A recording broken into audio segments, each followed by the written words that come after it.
Digital city. এখানে আছে smart home, rooftop garden, plastic factory, food refreshing factory, vertical garden, kitchen compost factory আর এগ্রিভোল্টেজ।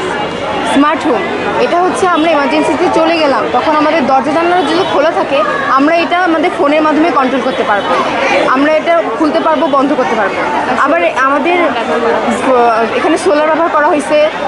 আমাদের যে বাসাবাড়িতে যে ময়লা আবর্জনা হয়, দুই ধরনের ময়লা আবর্জনা হয়, একটা পচনশীল, একটা অপচনশীল। তো অপচনশীল যেগুলো প্লাস্টিক, সেগুলো আমরা প্লাস্টিক ফ্যাক্টরিতে দিব।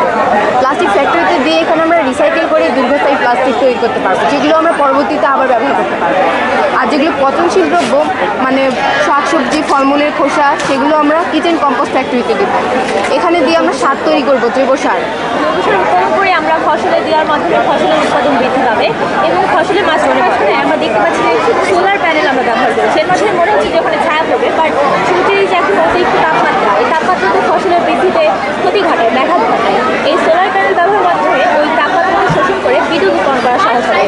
বর্তমানে লোডশেডিংয়ের সম্মুখীন হচ্ছি আমরা। এই বিদ্যুৎ উৎপাদনের মাধ্যমে আমরা বিদ্যুতের ঘাটতিটা মেটাতে সক্ষম হব।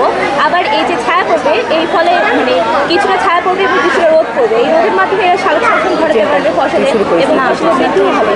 আপাত দৃষ্টিতে মনে হতে পারে যে সোলার প্যানেলের মাধ্যমে ছায়া পড়তেছে, এর ফলে ফসলের বৃদ্ধিতে হয়তো বা কোনো সমস্যা ঘটতে পারে, বাট আসলে কোনো সমস্যা হবে না। এর ফলে বৃদ্ধি বরং বাড়বে, কমবে না। এবং সোলারের মাধ্যমে সোলার ব্যবহার করার মাধ্যমে অবশ্যই বিদ্যুৎ উৎপাদন করা এবং বৃদ্ধি পাবে, ফলে আমরা বিদ্যুৎ ঘাটতিটাও মেটাতে সক্ষম হব। এটা আমাদের ভার্টিক্যাল গার্ডেন। এখন তো আমাদের শহরে গাছ লাগানোর জায়গা খুব কম, চারিদিকে বাড়িঘর। তো আমরা এটা খুব অল্প পরিসরেই ভালো একটা ভার্টিক্যাল গার্ডেন তৈরি করতে পারবো। এতটুকু জায়গার মধ্যে আর খুব ক্ষুদ্র অল্প মানে স্বল্প পরিসরে। এখানে এটার জন্য আমাদের এক্সট্রা করে মাটির প্রয়োজন হবে না, আমরা পাইপের মধ্যে গাছগুলো শিকড় দিব, আর এটাতে অল্প পরিমাণে পুষ্টি উপাদান দিতে হবে, যার মাধ্যমে এটার বৃদ্ধি হবে। এখানে আমরা বিভিন্ন ক্যাপসিকাম জাতীয় বা শাকসবজি, ফুলকপি, বাঁধাকপি বা টমেটো, এগুলো জাতীয় ফলমূল এখানে উৎপাদন করতে পারবো। আর এটা হচ্ছে আমাদের ফুড রিফ্রেশিং ফ্যাক্টরি।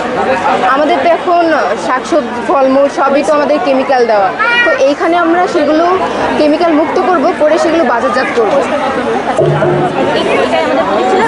হ্যাঁ, আমাদের মেন গাছ লাগাতে হবে এবং দেশের জন্য এটা উপকার হবে। হ্যাঁ, সব দিক থেকে আর হচ্ছে বেশি বেশি গাছ লাগাতে হবে।